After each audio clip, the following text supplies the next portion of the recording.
Véritable success story de la radio Espace Guinée, les grandes gueules, détentrices des meilleurs scores radio en Guinée de la meilleure émission talk show, a donné le créneau horaire du départ au bureau et du retour à la maison, récoltant depuis des années consécutives le titre d'émission la plus écoutée en Guinée, toutes catégories confondues. Un grand total de plus de 5 millions d'auditeurs ont été fidèles au talk show Les GG, diffusé jour après jour sur toutes les stations du réseau Adafo Média de 9h à 10h30, un exploit qui restera longtemps dans les annales de la bande FM en Guinée.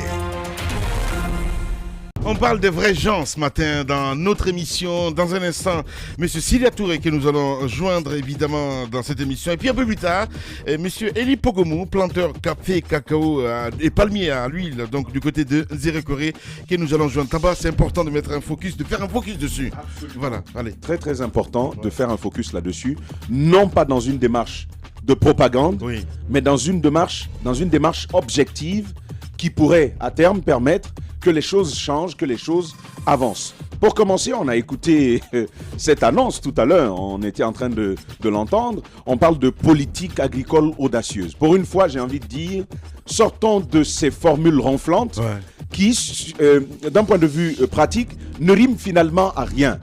On a besoin de politiques agricoles qui soient efficientes, qui soient efficaces, qui permettent de porter l'agriculture guinéenne, mais pas nécessairement de quelque chose d'audacieux, parce que ce n'est pas partout qu'on en a besoin. Revenons à cette situation. On est en train quand même de parler de la journée nationale du paysan guinéen. Le paysan, ce n'est pas seulement celui-là qui fait de l'agriculture, mais le paysan, c'est aussi celui qui va allier agriculture et élevage. C'est la paysannerie, c'est de cela qu'il s'agit. Maintenant, il y a une journée, et ça c'est d'ailleurs quelque chose à saluer, une journée nationale qui est totalement, entièrement dédiée à l'activité du paysan, là-bas, quelque part, dans le monde rural.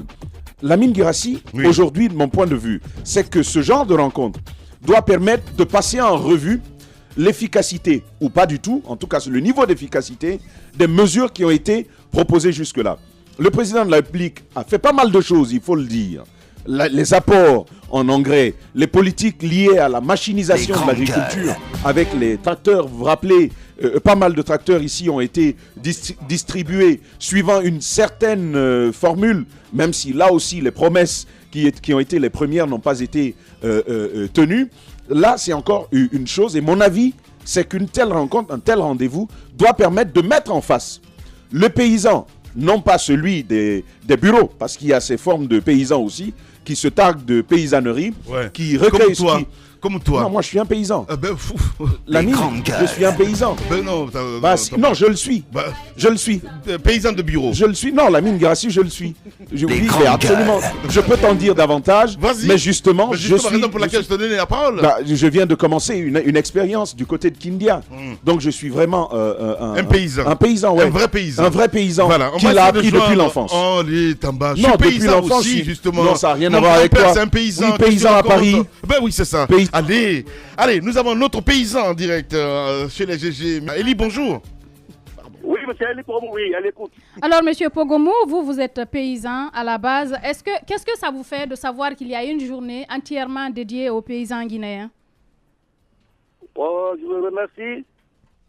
Bon, c'est une journée nationale des paysans qui va être célébrée à Nzerekore le 12 de ce mois. D'accord. Alors, on nous signale sur la fiche comme quoi vous êtes planteur café, cacao et palmier palme à huile du côté de Nzerekore. Depuis combien de temps exactement, monsieur, vous êtes agriculteur, si on peut se me dire ainsi? Oui, je suis vraiment agriculteur, j'ai préféré ça. Après l'école, moi je n'ai pas pu continuer les études. Oui. Et on sait que l'école c'est un moyen. Après un certain temps, chacun s'oriente. Moi, j'ai préféré l'agriculture. Oui. Et plus sincèrement, la plantation. Oui. Alors, une journée comme ça. De projet RC2. Oui. J'avais déjà installé une plantation de 8 hectares de café ordinaire. Oui. Maintenant, l'arrivée du projet FC2, qui nous a aidé aussi, on a élargi jusqu'à... Aujourd'hui, je suis à 15 hectares de café, plantage qui produit. Félicitations.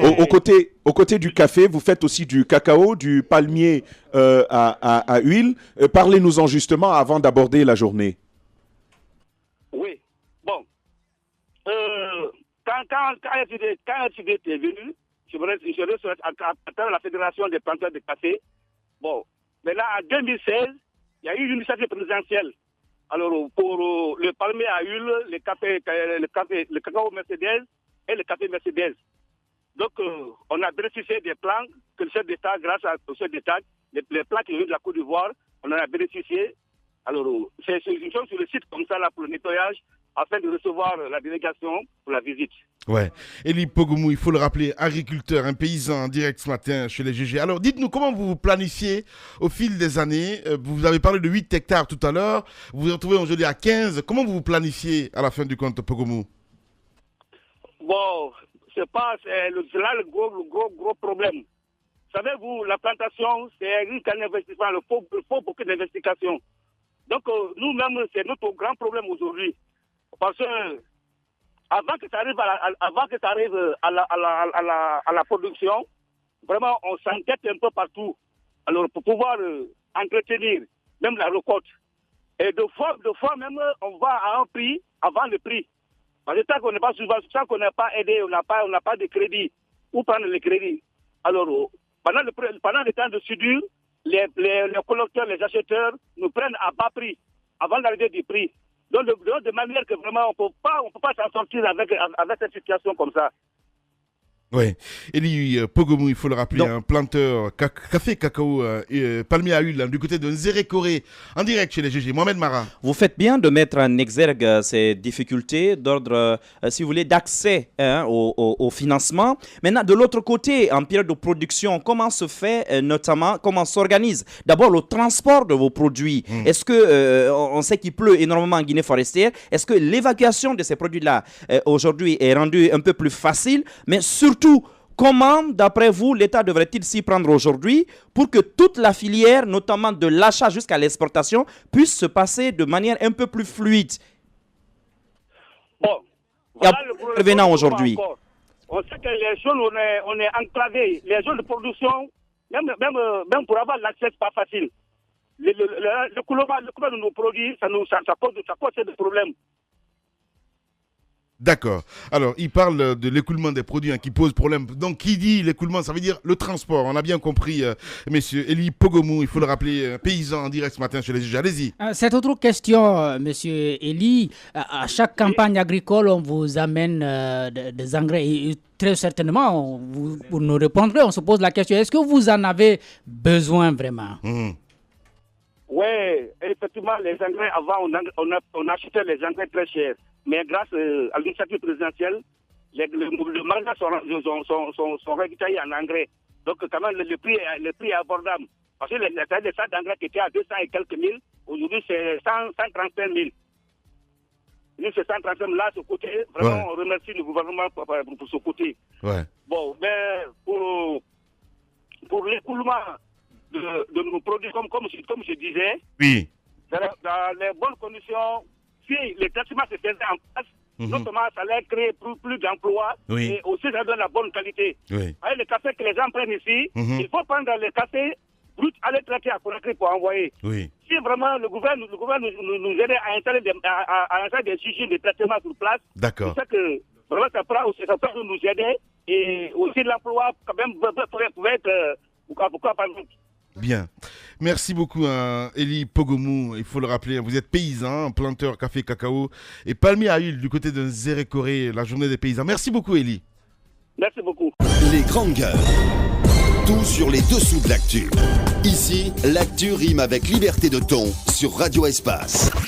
Mais aussi sur Espace TV tous les soirs, évidemment, en direct dans cette émission. Dans un instant, on essaiera de joindre Monsieur Silia Touré, président de l'UFR. Antoine, on a écouté Elie Pogomou. On a écouté Elie Pogomou, qui est un grand agriculteur en Nzérékoré. On se rend bien compte qu'il aura beaucoup de problèmes à poser devant le chef de l'État. Et j'ai envie de comprendre un peu c'est quoi les problèmes justement le de ces paysans.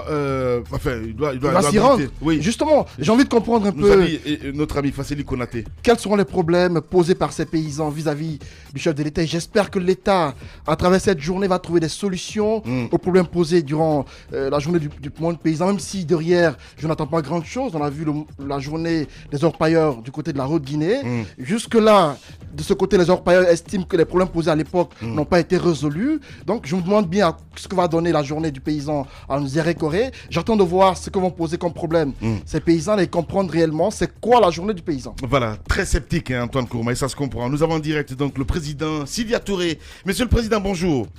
Bonjour. Bienvenue dans Les Grandes Gueules, une journée entière dédiée à la paysannerie guinéenne. Chaque fois qu'on parle d'agriculture, de paysannerie, il y a un nom qui nous revient très vite à l'esprit, et c'est le vôtre. Est-ce que vous y avez joué quelque chose? Est-ce que ça a été préparé avec vous, vous qui êtes haut représentant du chef de l'État? Pas du tout, c'est vous qui m'apprenez. Vous savez, je suis rentré avant-hier nuit, donc je ne connaissais pas ce calendrier. Mais bon, dès qu'on parle de paysans et d'agriculture, c'est vrai, je me sens interpellé. Parce que comme vous savez, c'est le credo de mon parti, c'est le credo vraiment de l'UFR pour le développement économique et social de ce pays-là. Donc, s'il y a une journée qui est consacrée, et je trouve qu'une journée, c'est pas suffisant, s'il y a une journée qui est consacrée au monde paysan, c'est tant mieux. Mais la réalité de tout cela, je le reviens dessus encore, c'est le problème de la production. Quand on parle paysannerie aujourd'hui, pour essayer, disons, de régler une bonne partie des problèmes d'emploi, c'est de la production. Il s'agit de quantité. Il faut qu'on sorte des discours et qu'on nous dise combien de tonnes de tels produits nous avons en Guinée. Nous produisons combien de tonnes de riz, combien de tonnes d'ananas, combien de tonnes de café, combien de tonnes de cacao, et quelles sont les projections pour 5 ans. Et qu'on y travaille, et qu'on mette en place, je vous ai dit, ces fameuses sociétés qui peuvent assister les paysans pour leur permettre de rendre tout cela plus professionnel. Au Mali, aujourd'hui, je disais la fois dernière, c'est 750 000 tonnes de coton qu'on produit. Mais ce sont des tonnages, c'est très précis. J'écoutais le Burkina aujourd'hui, on est à 600 et quelques mille tonnes. Ils sont pas contents parce que le Mali leur a ravi la première place. On était en train de mettre en place les instruments nécessaires pour récupérer cette première place. L'agriculture moderne, c'est cela. N'est pas venu discuter avec les gens pour qu'on vous montre quelques productions de riz, de machin. Non, c'est de savoir où sont les plantations, qu'est-ce que nous avons fait exactement, qu'est-ce que nous produisons, combien nous allons produire dans 1 an, 2 ans, 3 ans, 4 ans, 5 ans. C'est de ça qu'il s'agit. Et ça permet de créer des millions d'emplois. Mais cela n'est pas uniquement une journée à laquelle nous allons discuter et puis on va se séparer. Et comme l'a dit celui qui m'a précédé, je crois que c'était... Oui, c'est un paysan, c'est Pogomou que nous avons joué ce matin. Donc il faut vraiment essayer de voir cela et que cela ne soit pas simplement une rencontre pour discuter, faire des discours et se séparer, mais que ce soit le début de la mise en place d'un ministère important de l'agriculture avec des moyens nécessaires et surtout un personnel nécessaire pour l'assistance des paysans et aussi la définition très claire des filières dans lesquelles la Guinée veut s'engager. Voilà, le président Sidia Touré en direct chez les juges. Allez-y, madame. Certainement des idées, Monsieur Touré. Alors, à votre avis, au cours d'une telle journée, qu'est-ce qui devrait être fait? Qu'est-ce qui devrait être proposé? Ça, c'est ma première question. Alors, le paysan qu'on a eu tout à l'heure, il parlait justement, parce qu'il travaille un peu dans le café, il demandait, par exemple, l'installation d'usines de traitement. Parce que quand ils produisent le café, il faut qu'ils viennent jusqu'à Conakry. Est-ce que vous pensez que l'installation de ces usines de traitement pourrait être quelque chose qui coûterait cher à l'État? Quels moyens on devrait mettre à disposition? Honnêtement, l'objectif de l'État n'est pas de mettre des usines de traitement de café. L'objectif, c'est d'aider les privés à produire du café et soit à l'exporter, soit à mettre en place justement ce genre d'usine. Mais si vous mettez en place une usine et que la production ne suit pas, admettons qu'on mette là-bas une usine qui va traiter 20-25 000 tonnes de café, mais que nous n'en récoltons que 10 000. Qu'est-ce que vous allez faire du surplus?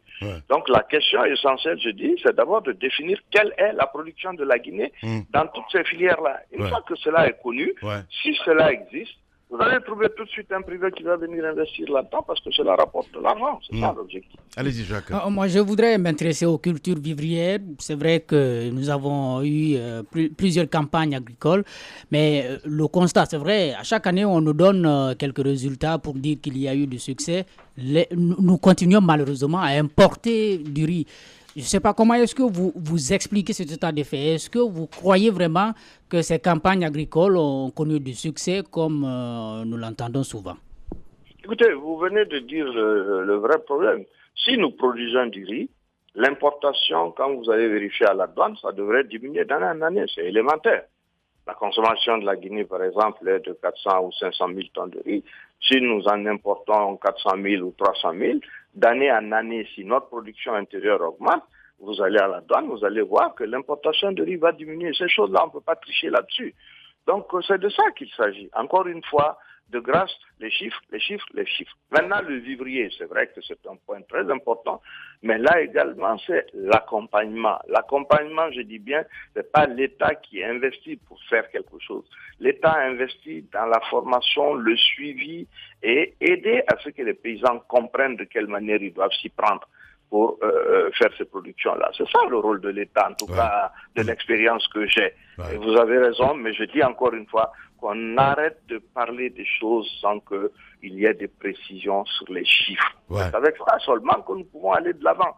Si aujourd'hui on sait qu'on est à 20 000 et que l'an prochain nous voulons aller à 50 000, nous savons ce qu'il faut faire pour aller à 50 000 tonnes. Mais dire oui, ça a augmenté, mais qu'est-ce que ça veut dire ça a augmenté à partir de quoi? Je n'en sais rien. Voilà. Allez-y, Mohamed Mara. Monsieur Touré, tout à l'heure, parmi les problèmes soulevés par votre prédécesseur, Monsieur Pogoumou, il y a la question de l'accès au financement. Apparemment, c'est un véritable goulot d'étranglement pour les paysans. Et puis, il y a également l'écoulement des produits. Vous qui êtes un expert quand même du domaine, dites-nous concrètement, quelle organisation devrait-on avoir aujourd'hui en Guinée pour faciliter l'accès au crédit, mais aussi l'écoulement de ces produits? Écoutez, je vous ai signalé, par exemple, je suis obligé de me servir de l'expérience que j'ai d'un pays à côté, c'est la Côte d'Ivoire. Il y a aujourd'hui un Conseil national du coton et de l'anacarde, il y a un Conseil du café et du cacao, mais écoute, ce sont ces structures-là qui assistent les paysans, qui organisent la commercialisation et qui s'assurent que personne n'est lésé. Et quand cela est, ces structures interviennent pour essayer de régler ces questions-là. Mais c'est une question d'organisation, de méthode et de volonté politique aussi. Donc ça, c'est possible. Une fois que c'est mis en place, le financement se trouve au travers des organisations comme ce que nous venons de dire. La dernière fois, nous étions en train de parler de l'ANACAP. Je vous ai dit que ce qui était arrivé avec le russe, là, ça ne pouvait pas arriver dans les autres pays parce que les gens donnent des garanties avant de devenir acheteurs de produits. Ces garanties couvrent les produits qu'ils vont prendre. Et comme la banque leur donne l'argent, s'ils n'ont pas payé les paysans, ceux avec lesquels, les biens avec lesquels ils ont pu donner leurs garanties sont vendus pour rembourser les paysans illico presto. Donc en général, ils ne s'amusent même pas à cela parce que la conséquence est très grave. C'est dans l'organisation de ces filières, avec des structures idoines, que nous pourrons trouver des solutions. Tout ça ne peut pas aller à l'administration directe. L'administration directe ne peut pas. C'est trop lourd pour gérer un secteur qui de plus en plus devient marchand. Alors, Monsieur le Président, moi j'ai bien envie de vous questionner sur l'efficacité d'une telle journée. On voit bien que les problèmes, ils sont grands, ils sont nombreux, ils sont diversifiés. Et on ne donne que un seul jour, une seule journée pour le paysan guinéen, c'est du 12 au 13. Mais lorsque l'on sort les arrivées, les processions officielles autour de tout ça, il n'en reste plus rien de mon point de vue. Est-ce que vous pensez qu'une seule journée est suffisante pour tabler sur les problématiques liées à la paysannerie en Guinée? C'est la première question. La deuxième question, vous avez entendu tout à l'heure, sur la gestion même de la paysannerie en Guinée. Vous avez dit que c'est peut-être, nous sommes peut-être en train d'aller vers un département fort qui gérera l'agriculture en Guinée. Est-ce que vous insinuez, Monsieur le Président, que depuis tout ce temps, nous n'avions pas de ministère qui puisse suffisamment gérer l'agriculture en Guinée? Bon, le problème avec les grandes gueules, c'est que vous aimez bien la polémique. Moi, je voulais donner un avis de quelqu'un qui est pratiquant de l'agriculture.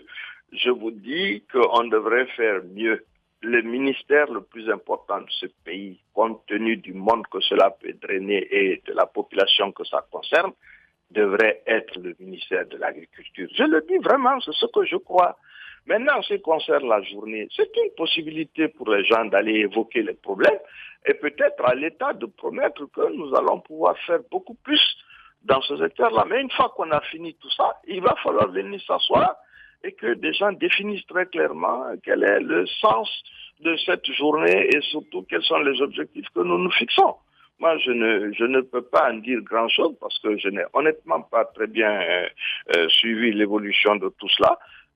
On m'a appelé, bon, je réponds quand il s'agit de paysannerie, je suis toujours prêt à en parler, c'est tout. Ouais.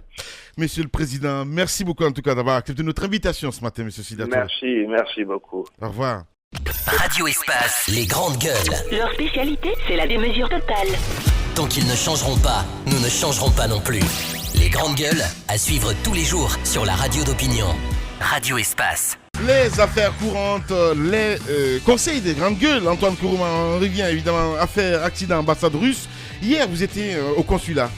Nous étions à l'ambassade de la Russie en Guinée hier parce que au cours de l'émission, l'un des conseillers du ministre de la Sécurité nous a joint pour demander à ce qu'on se retrouve à 14h à l'ambassade avec l'un des parents de la victime. Chose qui a été faite.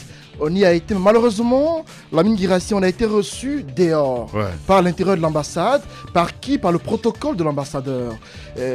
Celui qui était en face de nous, celui qui nous guidait, qui était le conseiller du ministre, était très offusqué de comprendre qu'il a été non seulement reçu dehors au regard de son statut, il a appelé au téléphone l'ambassadeur, les échanges ont été très houleux, et par après, on nous a appris que l'ambassade réagirait aujourd'hui à 10h, parce qu'une réunion était prévue hier, et qu'ils allaient réagir aujourd'hui. Donc, ce qui m'a le plus choqué dans cette histoire, c'est le fait qu'on n'accorde pas d'importance à une autorité à qui on demande de venir à 14h pour être reçu à l'ambassade, et qu'on la reçoive dehors, et on lui parle au téléphone. C'est un premier cas. Le deuxième cas, c'est l'attitude du directeur national de la sécurité routière. J'ai avec moi ici le rapport de la police routière de Anta par rapport à cet accident de la route. Eh bien, on parle de non-respect de la distance de sécurité dans cet accident qui serait à l'origine de l'accident. Donc, je le disais tantôt hier, un motard derrière la TVS était à l'origine de l'accident qui a fait que le jeune a été transposé devant le véhicule du Russe. Et donc, on n'a pas écouté la victime. Sans écouter cette victime-là, Babacar Sarr dit au père de la victime qui est allé le voir hier qu'il s'acharne sur les Russes alors qu'il sait que son fils n'a pas raison. Alors, ce que je ne comprends pas, comment se fait-il que dans un rapport, qu'on écoute une seule partie parce que la police n'a pas assisté à l'accident? On écoute une seule partie et on ignore la version de la victime. C'est la question que je me pose. Et jusqu'à ce jour, aucune autorité ne s'est rendue à l'hôpital pour s'enquérir de l'état de santé du malade. Parce que, apparemment, ça ne dit rien à personne. Et au regard des photos et des images qu'on a diffusées hier sur Espace TV, on se rend bien compte que l'état du petit s'aggrave du jour au jour. Parce qu'il doit subir une opération au niveau du bras qui coûte 4 millions de francs guinéens. Alors, la question que l'on se pose, le directeur de la sécurité routière est au courant, mais il ne daigne pas se renseigner sur l'état de santé du malade. Mais ce qui le préoccupe, c'est que les Russes ont raison et que le petit n'a pas raison. Alors, entre une Land Cruiser et un être humain, est-ce qu'à ce niveau, il y a une question de raison? Je me pose la question. Voilà, très bonne question d'ailleurs. Allez-y. Sur ce rapport-là, un accident le samedi, on ne nous donne la conclusion que mercredi. Et ensuite, on n'écoute pas l'autre partie, on n'écoute que la Russie, parce que c'est eux qui nous achètent notre minerai de bauxite et tout. Et puis ça se passe comme ça. Moi, je veux juste dire, s'il y a un Guinéen très gentil qui peut trouver 4 millions pour aider que notre frère il soit soigné, moi, je l'encourage vivement qu'il le fasse, parce qu'avec la Russie, rien, mais rien ne se passera. Voilà, triste réalité. Madame Diallo, on parle de cette date butoir pour le déguerpissement des occupants de la décharge de Dar es Salaam. De Dar es Salaam, c'est ce 10 mai, la mine. Mais vous savez, déjà hier, certaines femmes, il y a un groupe qui a déjà quitté parce que le ministère s'est rendu sur les lieux, le ministère de l'aménagement de la ville. On a envoyé ce courrier, ce communiqué conjoint donc entre le ministère de l'administration, je veux dire le ministère de l'aménagement, le gouvernorat et cette agence d'assainissement. Les habitants sont informés en fait qu'ils devraient partir. Il y en a qui sont partis parce qu'il faut le rappeler, depuis 1997 et 2000, on avait dédommagé les personnes qui avaient légalement acquis, comme on appelle, des domaines dans cette zone parce qu'il y avait un projet de la Banque mondiale qui devait être réalisé sur place. Donc, ceux-ci ont quitté. Mais entre-temps, il y a des personnes qui sont venues négocier avec les chefs de quartier pour s'installer illégalement. Donc, la date butoir du déguerpissement, c'est normalement ce 10 mai, mais malheureusement, il y a des gens qui ne sont pas partis. Hier, beaucoup de femmes se sont rendues au bureau du médiateur de la République pour demander d'intervenir parce que ces gens disent qu'ils n'ont pas où aller. Mais ce matin, des femmes ont également sont sorties nombreuses pour manifester au niveau de la TE1. Mais la question qu'on se pose, c'est quoi le problème auquel le ministère est confronté aujourd'hui? Il y a eu beaucoup de déguerpissements à Conakry, notamment à Demoudoula, à Keitaya, mais à Kapororaï. Parce qu'on suppose que des gens étaient installés illégalement, il n'y a pas eu de dédommagement. Pourquoi on dédommagerait aujourd'hui des personnes qui sont venues illégalement s'installer au niveau niveau de la décharge de Dar es Salaam. C'est la question qui se pose. Alors qu'il y a cette question éminemment, cette question de sécurité nationale, parce qu'on a vu quand même 10 personnes qui ont perdu la vie sur place. À un moment donné, je me dis qu'il faudrait que les Guinéens quand même puissent savoir raison garder. Si vous êtes venu vous installer illégalement dans un domaine, l'État, il n'y a pas de documents. Il n'y a pas de documents légaux. On a également notre reporter qui est parti sur place tendre le micro à certains citoyens qui ont reconnu que oui, ils sont venus négocier avec les chefs de quartier pour s'installer. Je pense que la sécurité, la vie est plus chère que de rester sur place. Il faudrait que les gens prennent conscience que ce qu'ils sont en train de faire, que c'est leur vie qui est en danger. Ils n'ont qu'à chercher à se déplacer. Voilà, le conseil des grandes gueules. On en revient évidemment avec cette affaire, Philomène Bangoura, mort des quadruplés. Quelques évolutions dans l'affaire, Philomène, bonjour. Bonjour Lamine et bonjour à tous nos auditeurs. Ouais. Alors, qu'est-ce qui s'est passé? Vous avez rencontré hier le médecin? La nouveauté dans cette affaire, c'est parce que hier, professeur Si a accepté de se prêter à nos questions. Oui. Il a en tout cas expliqué qu'il avait dit au couple que c'était une grossesse vraiment à risque, donc il fallait vraiment prendre des précautions à cela, ce que le couple dément. Mais aujourd'hui, en tout cas, l'affaire est portée devant la justice, à eux maintenant de faire, de dire le droit. Justement, parce qu'il y a beaucoup de réactions sur Twitter où ça part dans tous les sens avec ce médecin, c'est bien cela? Allez-y Mohamed.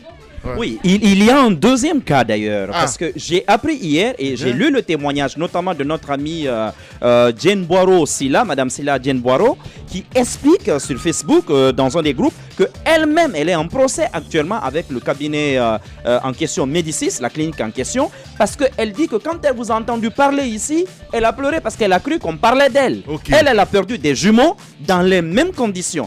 Donc, je vous ai dit quelque chose ici il y a plusieurs mois, Lamine, rappelez-vous. Je vous ai parlé de solidarité malsaine quand il s'agit des médecins. Moi, j'ai perdu ma mère ici à l'hôpital Ignace-Diène. J'ai révélé le nom hier, notamment à Madame Niero. Les conditions dans lesquelles ma maman est décédée, si je vous l'explique, vous allez verser des larmes. Mais je vous dis, tout ce qu'ils savent faire après, c'est se présenter à la famille et demander pardon.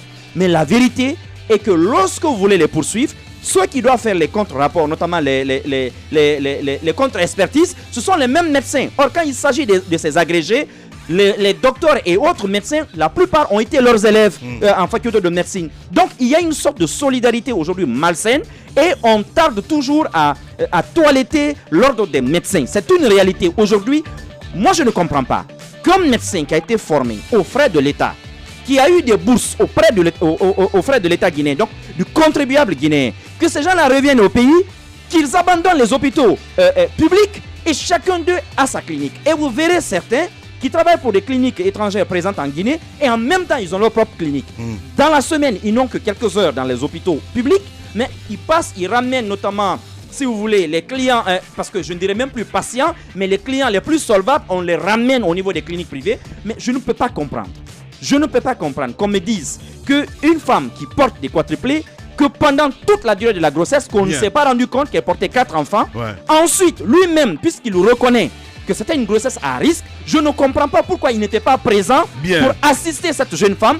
Je suis même surpris qu'on me dise qu'elle a accouché par voie basse de quadruplé. Moi, cette histoire, je pense, il faut rejoindre la même procédure que Madame Silla Jane Boiro.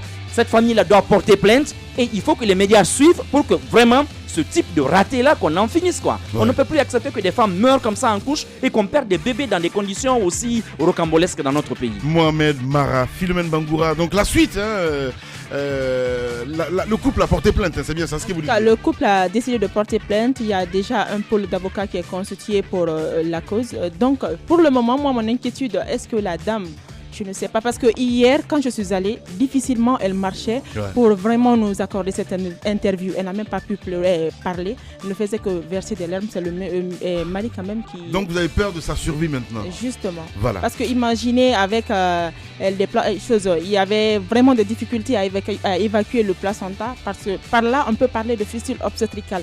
Donc, on espère que ça ne soit pas le cas chez elle. Voilà. La suite, évidemment, c'est le grand direct de l'actualité à 18h sur Radio Espace avec Guiba Milimono. On a terminé ce matin, mesdames et messieurs. Dans un instant sur Radio Espace, c'est Oumar Soukaba que vous retrouvez avec Zik, l'Espace et la matinée, et sur Espace TV. Les infos avec l'équipe de Jacques Léo Aleno. Sinon, on se retrouve lundi pour un autre numéro. Prenez soin de vous. À lundi.